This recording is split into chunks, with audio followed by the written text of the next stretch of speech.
जय हिंद दोस्तों, हमारे चैनल गवर्नमेंट जॉब फैक्ट्री के साइंस के स्पेशल क्लासेस में आपका स्वागत है।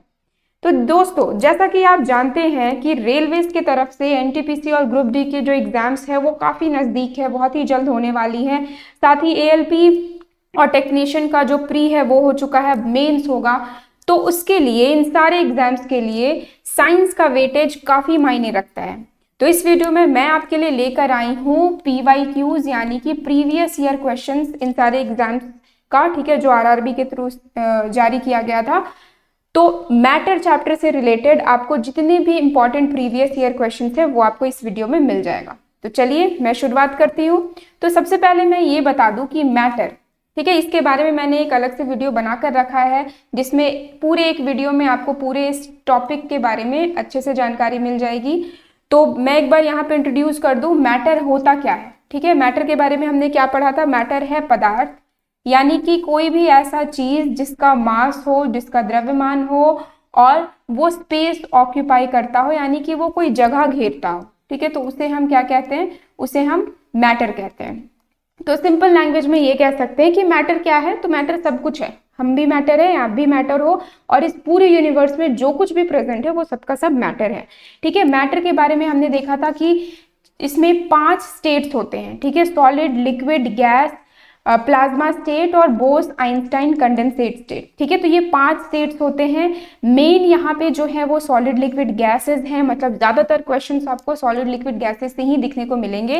ठीक है, प्लाज्मा, बोस आइंस्टाइन के बारे में बस थोड़ी इंट्रोडक्शन जो है वो आपको जानने की जरूरत है। ठीक है, फिर प्रीवियस वीडियो में हमने सॉलिड, लिक्विड और गैस के बहुत सारे एग्जाम्पल्स भी देखे हैं और साथ में उनसे रिलेटेड जितने भी प्रॉपर्टीज होते हैं वो भी हमने कंपेरेटिवली देखा था। तो चलिए अब मैं प्रीवियस ईयर क्वेश्चंस जो है वो स्टार्ट करती हूँ। पहला है, in which of the following states of matter molecules have maximum attraction force. ठीक है, अब लास्ट क्लास में मैंने बताया था कि सॉलिड, लिक्विड, गैसेस जो है यानी कि पूरा मैटर जो है वो किससे बनता है, वो बनता है एटम से। ठीक है, एटम्स या मॉलिक्यूल से बनता है। तो ये एटम्स और मॉलिक्यूल्स अरेंज्ड कैसे होते हैं, ठीक है, ये कैसे फिक्स होते हैं, अपने जगह पे कैसे रहते हैं। तो सॉलिड के केस में जितने भी एटम्स है ना वो एक दूसरे से काफी ज्यादा चिपके हुए रहते हैं। ठीक है, एक दूसरे से काफी करीब होते हैं। लिक्विड के केस में इनके बीच में थोड़ा गैप होता है और गैसेस के केस में सबसे ज्यादा गैप होता है। ठीक है, सबसे ज्यादा ये एक दूसरे से दूर होते हैं। कौन? एटम्स या मॉलिक्यूल्स। ठीक है, तो अब यहाँ पे क्वेश्चन पूछा गया है कि मैक्सिमम फोर्स ऑफ अट्रैक्शन हमें किस में दिखाई देगा, सॉलिड में, लिक्विड में या गैस में। ठीक है, तो आप देख सकते हो कि सॉलिड के जो मॉलिक्यूल्स है वो एक दूसरे के काफी नजदीक हैं, यानी कि इन दोनों के बीच में बॉन्ड बहुत ज्यादा होगा। ठीक है, जैसे एक एग्जांपल मैं दे दूं, अगर मान लो ये आप हो और ये आपका बेस्ट फ्रेंड हो। ठीक है, अब आप दोनों के बीच में बॉन्ड सबसे ज्यादा मतलब अच्छी होगी, स्ट्रॉन्ग बॉन्ड होगी। क्यों? क्योंकि आप दोनों बेस्ट फ्रेंड हो, एक साथ रहते हो, हमेशा क्लोज रहते हो। ठीक है, वही अगर मान लो मैं एक आपका एग्जाम्पल देती हूँ और आपके किसी दूर के रिश्तेदार का एग्जाम्पल दे दूं, तो आप दोनों भले ही रिश्तेदार हो, रहते होगे एक जगह पर, लेकिन दोनों के बीच में बॉन्ड काफी स्ट्रांग नहीं है। ठीक है, तो ये सारी केसेस मान लो लिक्विड और गैसेस के केस में हो रही है। तो सिंपल यहाँ पे आंसर क्या होगा, solid, option D correct answer है। तो ऐसी स्टेट ऑफ मैटर जिसमें मैक्सिमम फोर्स ऑफ अट्रैक्शन है तो ये है सॉलिड। ठीक है, आप देख सकते हो आरआरबी ग्रुप डी 2018 में ये क्वेश्चन पूछा गया है। ठीक है, अब इसके बारे में थोड़ा और इंफॉर्मेशन दे दूं मैं कि फोर्स ऑफ अट्रैक्शन जो है, ठीक है, फोर्स ऑफ अट्रैक्शन या जिसे हम इंटरमॉलिक्यूलर फोर्स ऑफ अट्रैक्शन कहते हैं, ये सबसे ज्यादा किस में होगा, सबसे ज्यादा सॉलिड में होगा, उसके बाद फिर ये लिक्विड में होगा। ठीक है, और उसके बाद सबसे कम ये होता है गैसेस में। ठीक है, चलिए अब अगले प्रश्न की तरफ मूव करते हैं। Which of the following statement is not correct with respect to substance. ठीक है, कौन करेक्ट नहीं है यानी कि कौन रॉन्ग है, ये पूछा गया है। ठीक है, प्रॉपर्ली क्वेश्चन को देखना है आपको। और सब्सटेंस का मतलब यहाँ पे हो गया मैटर, यानी कि मैटर के बारे में क्या गलत कहा गया है। There is no attraction force between particles of matter, मतलब पार्टिकल्स के बीच में कोई फोर्स ऑफ अट्रैक्शन, कोई बॉन्ड नहीं होता है। Particles of matter move continuously in fluid and air, particles जो है वो इधर उधर मूव करते रहते हैं, स्पेशली फ्लूइड और एयर में, यानी कि लिक्विड और गैसेस में। Matter is made up of particles, matter particle से बना है, यानी कि एटम्स एंड मॉलिक्यूल से बना है। There is an intermolecular space between particles of matter, जितने भी पार्टिकल्स हैं उनके बीच में स्पेसेस होते हैं, ठीक है, इंटरमॉलिक्यूलर स्पेसेस होते हैं। तो अब आप देखकर बताओ इन चारों में गलत कौन है। तो पहला वाला ऑप्शन जो है वो रॉन्ग है, ठीक है। There is no force of attraction यहाँ लिखा हुआ है। अभी हमने जस्ट देखा कि यहाँ पे कैसे force of attraction solid liquid gas तीनों में होता है, भले कम ज्यादा हो लेकिन होता तीनों में है, ठीक है। तो सही उत्तर क्या है यहाँ हमारा ऑप्शन ए। ये भी आप देख सकते हो आरआरबी जेई 2019 में ये क्वेश्चन पूछा गया है। अगला प्रश्न है which of the following is true with respect two particles of solid, ठीक है। अब कौन सही है यहाँ पे और सॉलिड से रिलेटेड है, ठीक है। ऑप्शन है दे मूव रैंडमली, मतलब जो पार्टिकल्स है सॉलिड के जो मॉलिक्यूल्स होते हैं क्या वो रैंडमली मूव करते हैं। रैंडमली का मतलब इधर उधर, किसी फिक्स्ड डायरेक्शन में नहीं, कभी उधर चले गए, कभी उधर, कभी इधर, कभी इधर, ऐसे, ठीक है। There are large gap between them, क्या इन सब के बीच में जो गैप्स होते हैं वो काफी ज्यादा होते हैं, ठीक है। ये जो गैप्स है क्या ये बहुत ज्यादा होते हैं। They are configured in a systematic manner, मतलब क्या ये प्रॉपर मैनर में अरेंज्ड होते हैं। दे हैव मिनिमम अट्रैक्शन, और इनके पार्टिकल्स के बीच में जो बॉन्ड है, जो अट्रैक्शन है वो सबसे कम है। तो यहाँ पे कहा गया है कि सही क्या है, तो ऑप्शन सी यहाँ पे करेक्ट है। They are configured in systematic manner, मतलब ये एक पर्टिकुलर शेप में, एक पर्टिकुलर तरीके से ये अरेंज्ड होते हैं, ठीक है। तो ऑप्शन सी यहाँ करेक्ट आंसर है। ये आप देख सकते हो आरआरबी के थ्रू ग्रुप डी 2018 में ये क्वेश्चन पूछी गई है, ठीक है। बाकी सारे ऑप्शंस यहाँ पे गलत हैं। अगला प्रश्न है how many states of matter have been determined by scientist so far, ठीक है। अब देखो ये क्वेश्चन है काफी इजी, ठीक है, कोई भी देखकर बता देगा हाँ कितने स्टेट्स ऑफ मैटर है, तो सॉलिड लिक्विड गैस है। लेकिन आपको प्रॉपरली पता होना चाहिए कि अभी तक, ठीक है, अभी तक साइंटिस्ट ने कितने स्टेट ऑफ मैटर फाइंड किया है, तो ये 5 है।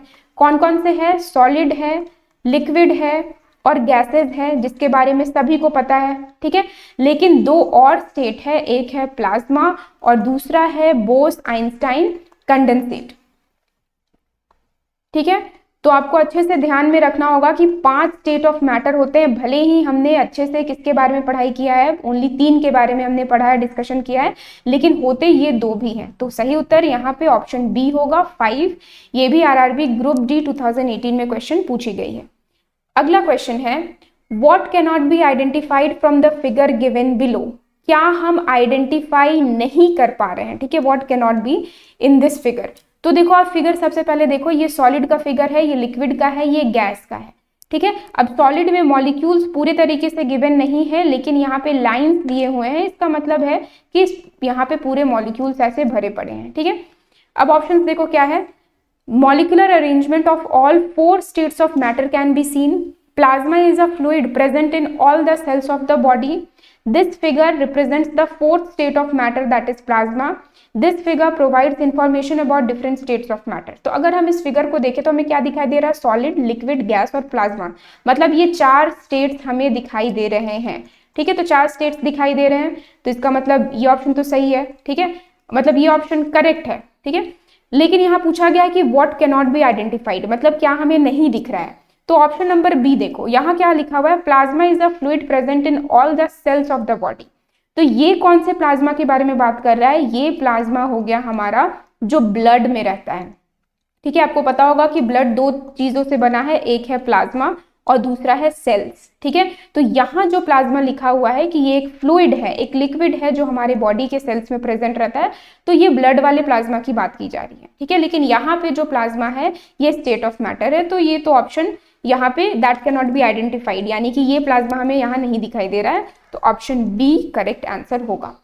अगला प्रश्न है diffusion occurs in extreme intensity, ठीक है। अब डिफ्यूजन क्या है पहले तो मुझे ये बताना होगा। डिफ्यूजन का सिंपल मीनिंग हम ये कह सकते हैं मिक्सिंग ऑफ मॉलिक्यूल्स, ठीक है, मिक्सिंग ऑफ पार्टिकल्स लिख लो या मिक्सिंग ऑफ मॉलिक्यूल्स लिख लो, ठीक है। जैसे कि एग्जांपल मैं देती हूँ, अगर मान लो एक ग्लास हमने पानी लिया है, ठीक है, वाटर लिया है, और इसमें मैं 1-2 ड्रॉप ऑफ इंक डाल दूँ, ठीक है, तो धीरे धीरे क्या होगा, इस पूरे ग्लास में मुझे ब्लू कलर का पानी दिखाई देने लगेगा। मतलब क्या हुआ यहाँ पे वाटर और इंक, ये दोनों के मॉलिक्यूल्स जो हैं ये मिक्स हो गए, और मिक्स होने के बाद मुझे कुछ इस तरह का चीज दिखाई देने लगा। तो इसे ही हम कहते हैं डिफ्यूजन, यानी कि मिक्सिंग ऑफ पार्टिकल्स। ठीक है। जैसे कि एग्जाम्पल ले लो, अगर मान लो हमारा रूम है, इस रूम में मैंने इस कॉर्नर में अगर कोई एयर फ्रेशनर स्प्रे किया है, ठीक है, तो क्या ये एयर फ्रेशनर बस उसी कॉर्नर में रहता है? बिल्कुल नहीं, ये चारों तरफ फैल जाएगा, पूरे रूम में हमारा फैल जाएगा। ठीक है, तो ये क्या हो रहा है, यहाँ पे जो एयर फ्रेशनर के मॉलिक्यूल्स हैं और जो एयर के मॉलिक्यूल्स हैं ये मिक्स हो जाते हैं, तो इसे ही हम कहते हैं डिफ्यूजन। तो क्वेश्चन पूछा गया है कि इट एकर्स एक्सट्रीम इंटेंसिटी, मतलब सबसे ज्यादा किस में होता है, सॉलिड, लिक्विड, गैसेस या प्लाज्मा में। ठीक है, तो सबसे ज्यादा, सबसे फास्टली ये होता है गैसेस में, क्योंकि गैसेस के मॉलिक्यूल्स जो है ना एक दूसरे से काफी दूर है, जैसा अभी हमने डिस्कशन किया, एक दूसरे से बॉन्ड ज्यादा नहीं है, तो वो इधर उधर जाके तुरंत मिक्स हो जाते हैं। ठीक है, लेकिन वही सॉलिड्स को देख लो, ये लोग एक दूसरे से काफी ज्यादा चिपके हुए हैं, तो इधर उधर मूव करना थोड़ा मुश्किल होता है। लिक्विड्स में भी बॉन्ड थोड़े कमजोर जरूर हैं, लेकिन फिर भी बॉन्ड्स उनमें भी रहता है, तो दैट मीन्स गैसेस सबसे ज्यादा डिफ्यूज होते हैं। ठीक है, तो अगर मैं यहाँ पे डिफ्यूजन का ऑर्डर लिखूं तो सबसे ज्यादा डिफ्यूजन किस में होगा, सबसे ज्यादा डिफ्यूजन होगा गैसेस में, फिर होगा लिक्विड्स में और फिर होता है सॉलिड में। अगला प्रश्न है, if ammonia is a gas then camphor is a. ठीक है, अब एमोनिया के बारे में कहा गया है कि अगर ये गैस है तो कैम्फर क्या है। ठीक है, कैम्फर आपको पता होगा कि कपूर को हम कहते हैं कैम्फर। तो कैम्फर क्या है, गैस है, सॉलिड है, लिक्विड है या सेमी सॉलिड है? एक्चुअल में ये क्या है, ये एक सॉलिड है, लेकिन इस कपूर को जब हम जला देते हैं या इसे ऐसे खुले हवा में भी अगर रख दो तो ये क्या होगा, ये वेपोराइज हो जाएगा। ठीक है, मतलब ये गैस बन जाएगा, ये वाष्प बन जाएगा। ठीक है, तो बहुत लोग ऐसे कंफ्यूज होकर यहाँ पे हो सके गैस मार्क कर दे, लेकिन नहीं, कपूर जो होता है वो सॉलिड होता है। अब देख सकते हो ये आरआरबी एनटीपीसी 2016 में ये क्वेश्चन पूछी गई है। ठीक है, क्वेश्चन है सिंपल, लेकिन ऐसे ट्विस्ट वे में दिए गए हैं कि लोगों को लग सकता है कि और भी ऑप्शंस करेक्ट हैं। ऑप्शन है which of the following statement is incorrect. अब कौन सी स्टेटमेंट यहाँ गलत है? The particles of matter are in steady state. Steady का मतलब क्या हुआ, रुका हुआ। ठीक है, मतलब पार्टिकल्स मूव नहीं कर रहे हैं, नो मोशन, खड़े हैं एक जगह पर। Particles of matter are very small, particles बहुत छोटे हैं। Particles of matter attract each other, particles जो है एक दूसरे को अट्रैक्ट करते हैं, ठीक है, अपने तरफ खींचते हैं। There are some spaces between the particles of matter, particles के बीच में कुछ स्पेसेस भी होते हैं। तो यहाँ पूछा गया है क्या इनकरेक्ट है, क्या गलत है? तो ऑप्शन ए यहाँ पे गलत है, the particles of matter are in steady state. Particles जो है वो रुके हुए, ऐसा नहीं होता, पार्टिकल्स हमेशा मोशन में होते हैं।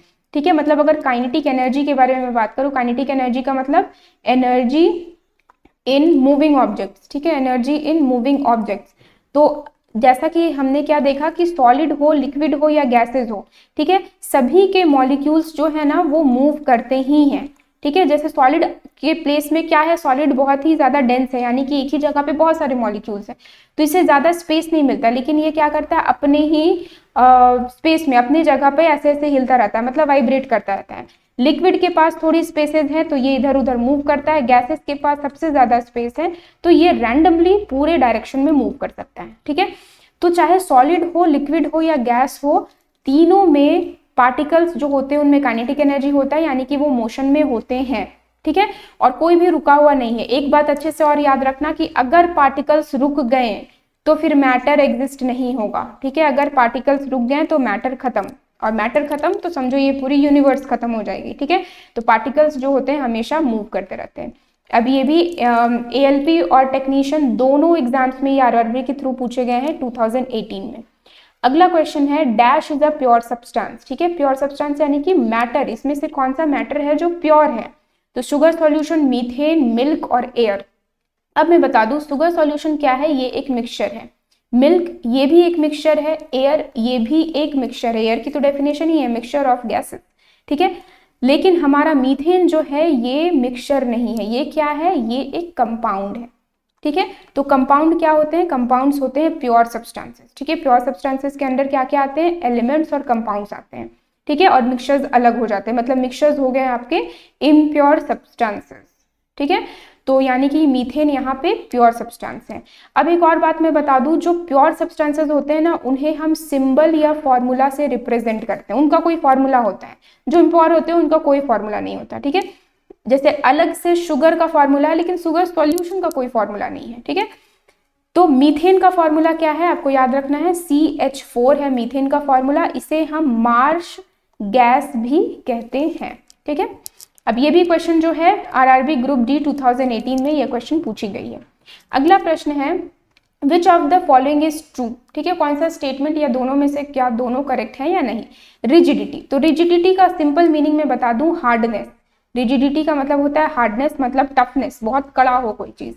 According to the type of substance size varies depending on the location of the particles, मतलब ये है कि कौन सा टाइप का सब्सटेंस है, इसके अकॉर्डिंग जो साइज उनके होंगे वो डिपेंड करेंगे कि कौन सा पार्टिकल्स कहाँ पे लोकेटेड है। अब एक एग्जांपल से समझो, सॉलिड है फिक्स्ड साइज, ठीक है, सॉलिड का साइज फिक्स होता है।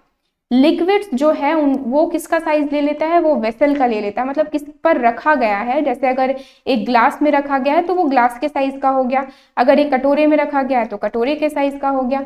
And gases have no shape. दूसरा है कंप्रेसिबिलिटी। कंप्रेसिबिलिटी का मतलब होता है दबाव डालना, ठीक है, दबाव डालना यानी कि प्रेशर डालना, प्रेशर अप्लाई करना। It is the quality of substances that reduces there volume at high pressure, ठीक है, प्रेशर अगर बढ़ाओगे तो उसकी वॉल्यूम कम हो जाती है। मतलब जैसे मान लो कि एक रूम है, ठीक है, एक रूम में जितने भी गैसेस भरे हुए हैं ना, इन सारी गैस को, इस पूरे एयर को मैं निकाल कर, इस रूम से निकाल कर एक फुटबॉल में डाल सकती हूँ, ठीक है। तो मतलब क्या कर दिया मैंने इसका वॉल्यूम कम कर दिया, ठीक है। इतने बड़े से स्पेस में ये एयर जो है फैला हुआ था, इसे मैंने एक छोटे से फुटबॉल में डाल दिया, यानी कि इसका वॉल्यूम कम कर दिया, ठीक है। This property is found in gases. तो अब कौन सा स्टेटमेंट इन दोनों में करेक्ट है, कौन सा गलत है, ठीक है। ऑप्शन है both A and B are true, A is true, B is true and both A and B are false. तो सही उत्तर है यहाँ हमारा option C, only B is true, ठीक है, क्योंकि यहाँ पे जो स्टेटमेंट दिया गया है ये साइज के अकॉर्डिंग है, साइज नहीं होता, शेप अगर होता तो ये स्टेटमेंट सही था, ठीक है। तो ये भी क्वेश्चन आरआरबी ग्रुप डी 2018 में पूछी गई है। साथ ही एक और बात मैं बता दूं, यहाँ रिजिडिटी की बात हो रही थी, और रिजिडिटी जो है उसका शेप एंड साइज से थोड़ा बहुत लेना देना होता है, लेकिन मेनली जो है वो पार्टिकल्स के अरेंजमेंट पे डिपेंड होता है। अगला प्रश्न है a dash can be defined as a part of a dash और a dash fraction of a compound that is capable of independent existence and shows all the properties of that element, ठीक है। अब देखो हो सके question समझ में नहीं आ रहा हो, लेकिन एक चीज यहाँ पे देखो, that is capable of independent existence, जो अकेला रह सकता है, ठीक है, and shows all the properties of that element, और जो अपने एलिमेंट का प्रॉपर्टी बता रहा है, ठीक है। तो कहीं ना कहीं ये एटम्स या मॉलिक्यूल्स की बात की जा रही है, ठीक है। अब इंडिपेंडेंट एग्जिस्टेंस किसकी होती है, मॉलिक्यूल्स की होती है, यानी कि यहाँ हो गया मॉलिक्यूल, ठीक है। तो a molecule can be defined as a part of a dash और अ डैश, ठीक है। तो किसका पार्ट हो सकता है, ये किसी एलिमेंट का पार्ट हो सकता है, या तो फिर a small fraction of compound, compound का सबसे स्मॉलेस्ट फ्रैक्शन हो सकता है, ठीक है। तो ऑप्शन ए यहाँ पे करेक्ट आंसर है, मॉलिक्यूल एलिमेंट स्मॉलेस्ट, ठीक है। अगला प्रश्न है the atomic masses of carbon and hydrogen are dash respectively. Atomic masses of carbon और हाइड्रोजन कितने हैं, तो कार्बन का मास होता है 12, हाइड्रोजन का मास होता है 1, ठीक है। अब देखो ये तो एटम्स है ना, इसका यूनिट हम ग्राम या केजी नहीं लिख सकते, ठीक है। तो इसके लिए एक स्पेशल यूनिट है यू, जिसे हम यूनिफाइड मास कहते हैं। AMU भी यूज किया जाता है, जिसे हम एटॉमिक मास यूनिट कहते हैं, ठीक है। तो सही उत्तर यहाँ पे क्या आ रहा है, ऑप्शन सी 12U और 1U। 12U हो गया कार्बन के लिए और हाइड्रोजन के लिए हो गया H1। अगला क्वेश्चन है which of the following is not true about atoms. Atoms के से रिलेटेड यहाँ जो स्टेटमेंट है कौन गलत है, ठीक है, नॉट ट्रू। ऑप्शन है atoms of two elements are similar, दो एलिमेंट्स के एटम्स सेम होते हैं। जैसे मान लो ये आयरन का एटम है, ये कॉपर का एटम है, तो ये दोनों एटम्स क्या सेम है, they have a spread of the order 10 to the power -10, ठीक है, 10 टू द पावर -10 मीटर, मतलब 10 टू द पावर -10 मीटर की इसकी रेडियस होती है। Atoms are very small in size, बहुत छोटे होते हैं वो, और atoms of an element are same in all state, ठीक है। जैसे मान लो मैं हाइड्रोजन का एटम ले रही हूँ, तो हाइड्रोजन चाहे मैं सॉलिड लूँ, लिक्विड लूँ या गैस लूँ, ठीक है, ये हाइड्रोजन का एटम तीनों केसेस में सेम होगा, ठीक है। तो यहाँ पूछा गया विच इज नॉट ट्रू, तो रॉन्ग क्या है, रॉन्ग है यहाँ option A, atoms of two elements are similar. ऐसा नहीं होता है, दो अलग अलग एलिमेंट्स के जो एटम्स होते हैं वो सिमिलर नहीं होते हैं, वो डिफरेंट होते हैं, ठीक है। जैसे आयरन का एटम और कॉपर का एटम आप देखोगे तो दोनों अलग अलग होंगे, ठीक है। बाकी सारे स्टेटमेंट्स यहाँ पे करेक्ट है। अगला प्रश्न है which of the following is not a physical change, कौन फिजिकल चेंज नहीं है। अब देखो चेंजेस जो होते हैं ना वो दो टाइप के होते हैं, एक हो गया फिजिकल चेंज और दूसरा हो गया केमिकल चेंज। ठीक है, तो जो फिजिकल चेंज है ना, ये ऐसा चेंज है जिसे हम कह सकते हैं वो वापस नहीं हो सकता। ठीक है, केमिकल चेंज ऐसा चेंज है जो वापस ओरिजिनल फॉर्म में नहीं आ सकता। ठीक है, वापस ओरिजिनल फॉर्म में नहीं आ सकता। और वही अगर हम फिजिकल चेंज में देखें तो ये ओरिजिनल फॉर्म में आ जाएगा। ठीक है, ओरिजिनल फॉर्म में ये आ जाएगा। दूसरा है केमिकल चेंज में कोई ना कोई रिएक्शन जरूर होता है, फिजिकल चेंज में कोई रिएक्शन नहीं होता है। ठीक है, जैसे एक एग्जांपल मैं दे दूं, मान लो केमिकल चेंज में मैं क्या कर रही हूँ कि एक पेपर को मैंने लिया, उस पेपर को मैंने बर्न कर दिया, जला दिया। ठीक है, तो क्या अब हमें वापस वो पेपर मिलेगा? नहीं। क्या मिलेगा? हमें ऐश मिल जाएगा, यानी कि उसका जो राख है वो मिल जाएगा। लेकिन फिजिकल चेंज में मान लो मैंने एक पेपर लिया, पेपर को फोल्ड करके मैंने एक बोट बना दिया। ठीक है, और फिर क्या कर सकती हूँ, मैं इस बोट को वापस खोलकर इस पेपर में के फॉर्म में बना सकती हूँ। यहाँ कोई रिएक्शन नहीं हो रहा, कोई नया सब्सटेंस फॉर्म नहीं हो रहा है, तो ये हो गया फिजिकल चेंज। और केमिकल मतलब जहाँ पे नए सब्सटेंस बन जा रहे हैं। ठीक है, तो ऑप्शंस है melting of solid into liquid, liquefaction of gases into liquid, fermentation of substances या evaporation of liquid into gas. तो पूछा गया है which is not a physical change, तो ऑप्शन सी यहाँ पे करेक्ट आंसर है। फर्मेंटेशन ऑफ अ सब्सटेंस जो है ये होता है केमिकल चेंज। नेक्स्ट क्वेश्चन है, बाकी सब के सब फिजिकल चेंजेस थे। नेक्स्ट क्वेश्चन है एवोगाड्रोज नंबर Na। ठीक है, इसे Na ऐसे लिखते हैं। तो एवोगाड्रो नंबर का मतलब क्या होता है? तो क्या ये number of protons in nucleus है? क्या ये number of atoms in 1 gram atom of any element है? क्या ये sum of number of protons and number of neutrons in the nucleus है? या तो क्या ये नंबर ऑफ प्रोटॉन्स या electrons in 1 gram of sodium है? ठीक है, अब देखो थोड़ी कंफ्यूजन हो रही होगी, मैं बता दूं कि जो एटम्स होते हैं ना, एटम 3 पार्टिकल से बने होते हैं। ठीक है, एटम 3 पार्टिकल से बने हैं, एक इलेक्ट्रॉन हो गया, एक प्रोटॉन, एक न्यूट्रॉन। अब जो प्रोटॉन और न्यूट्रॉन है ना, ये कहाँ रहता है? ये न्यूक्लियस के अंदर रहता है। ठीक है, मान लो ये न्यूक्लियस है, प्रोटॉन और न्यूट्रॉन यहाँ रहते हैं, और इसके चारों तरफ इलेक्ट्रॉन्स इमेजिनरी शेल में रिवॉल्व करते रहते हैं। ये मान लो हमारा इलेक्ट्रॉन्स है ऐसे। ठीक है, तो अब क्वेश्चन है कि एवोगाड्रो नंबर यानी कि Na ये क्या है? क्या ये नंबर ऑफ प्रोटॉन्स होगा? नहीं, ये नंबर ऑफ प्रोटॉन्स नहीं होगा। क्या ये sum of protons and neutrons होगा? नहीं, ये नहीं होगा। सम ऑफ प्रोटॉन्स और न्यूट्रॉन्स को हम कहते हैं मास नंबर। ठीक है, क्या ये नंबर ऑफ प्रोटॉन्स या इलेक्ट्रॉन्स होगा? नहीं। तो सही उत्तर क्या है? Number of atoms in 1 gram atom of any element. मान लो मैं 1 ग्राम सोडियम लेती हूँ। ठीक है, अब 1 ग्राम सोडियम में कितने एटम होंगे, कितने एटम होंगे, ये मुझे कौन बताएगा? एवोगाड्रोज नंबर बताएगा। ठीक है, तो किसी भी एलिमेंट का अगर 1 ग्राम में ले रही हूँ और उसमें कितने एटम है, तो वो हमें एवोगाड्रो नंबर से पता चलता है। नेक्स्ट क्वेश्चन है हमारा, Avogadro number is equivalent to. अब ये जो Na है, एवोगाड्रोज नंबर है, इसकी वैल्यू क्या है? 6.02214 into 10 to the power 23, 60.2486 into 10 to the power 25, 6000.86 into 10 to the power 26 या 602.4860 इंटू 10 टू द पावर 26। तो सही उत्तर है यहाँ हमारा option A, 6.02214 into 10 to the power 23। बहुत सारे बुक्स में 6.023 भी लिखा होता है, तो ये दोनों करेक्ट है। पावर आपको अच्छे से याद रखना है, 10 टू द पावर 23 होगा। ठीक है, अब अगर कोई पूछे कि what is the unit of Avogadro's number, तो एवोगाड्रो नंबर की कोई यूनिट नहीं होती है। ठीक है, क्योंकि ये नंबर है, ये कोई फिजिकल क्वांटिटी नहीं है। ठीक है, अगला प्रश्न है, for which of the following elements the symbol consist of 2 letters. मतलब ये है कि इन सारे एलिमेंट्स में किसका सिंबल्स जो होगा वो 2 लेटर्स का होगा। तो एक है कार्बन जिसका सिंबल है C, एक है आयोडीन जिसका सिंबल है कैपिटल I, आयरन जिसका सिंबल है Fe capital F small e, और लास्ट है फ्लोरीन जिसका सिंबल है F। तो 2 लेटर्स किस में दिखाई दे रहे हैं? आयरन में दिखाई दे रहे हैं, यानी कि ऑप्शन सी हमारा करेक्ट आंसर है। नेक्स्ट क्वेश्चन है, which of the following scientist suggested that symbols of element should be made up of 1 or 2 letters of the name of the elements. ठीक है, तो किसने ये कहा था, किसने ये प्रपोज किया था कि जो सिंबल्स है एलिमेंट्स के, वो उनके पहले या दूसरे, ठीक है, पहले एक या पहले 2 एलिमेंट्स लेटर्स को लेकर बनाए जा सकते हैं।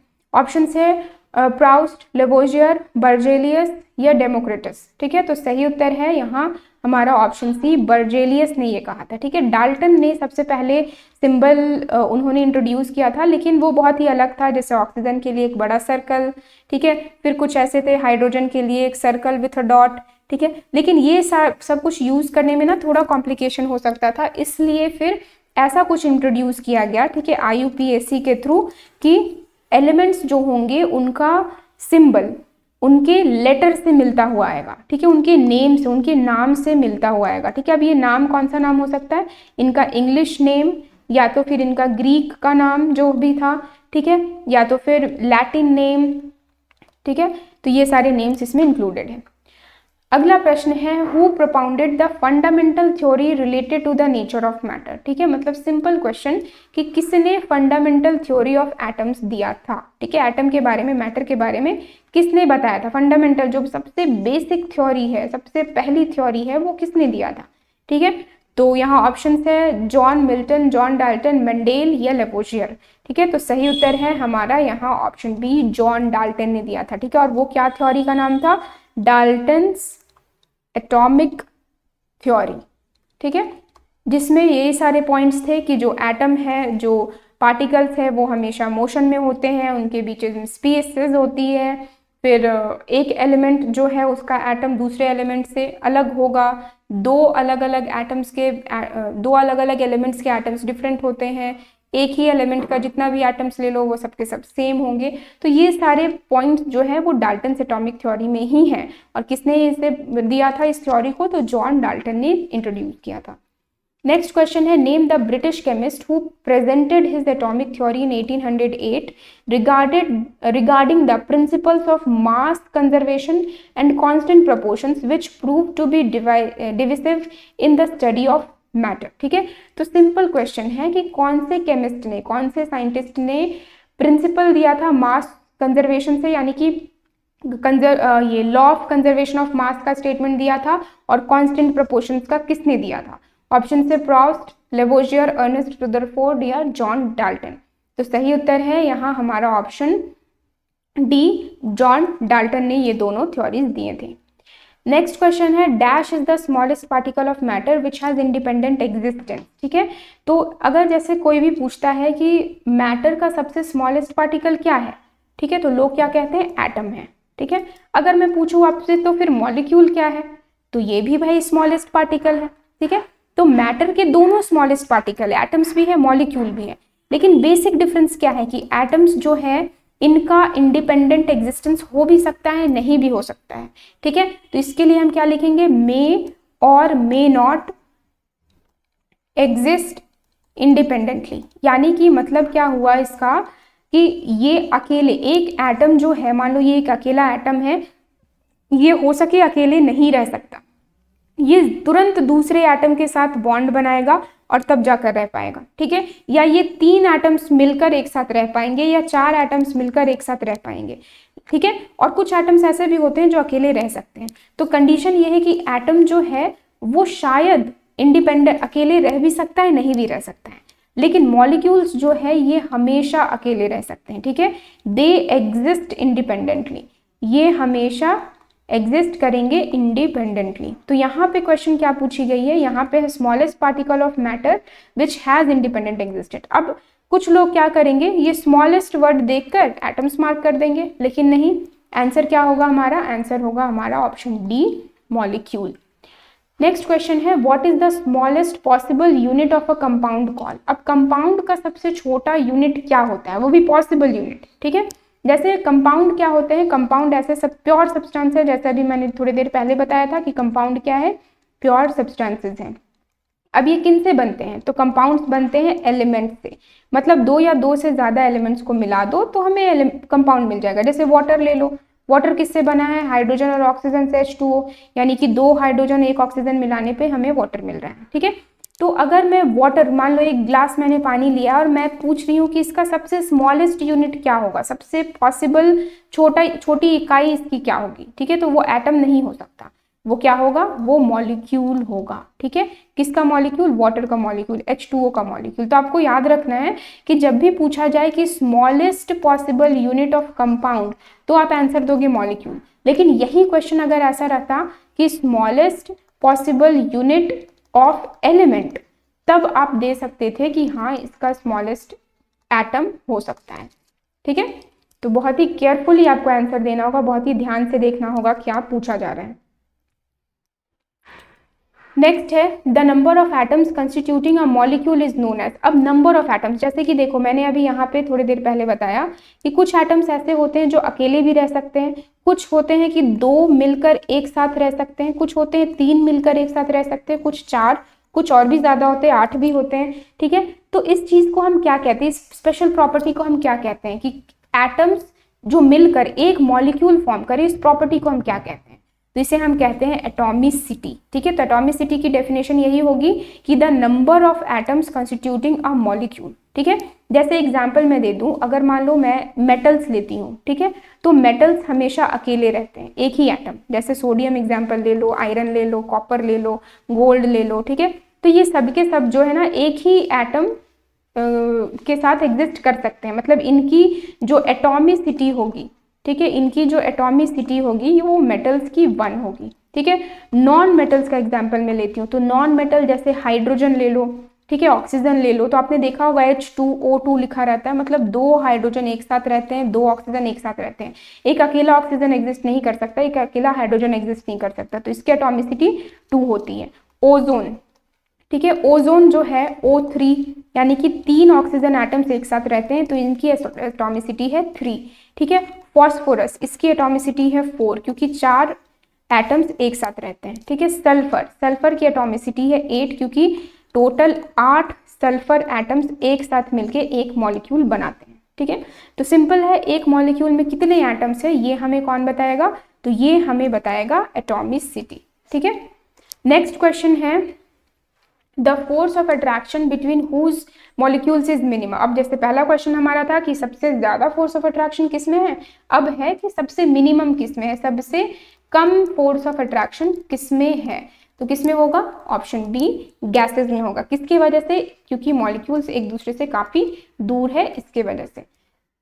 अगला प्रश्न है डिफ्यूजन अकर्स वेरी स्लोली। अब हमने डिफ्यूजन के बारे में भी देखा, डिफ्यूजन का मतलब क्या है, मिक्सिंग ऑफ मॉलिक्यूल्स।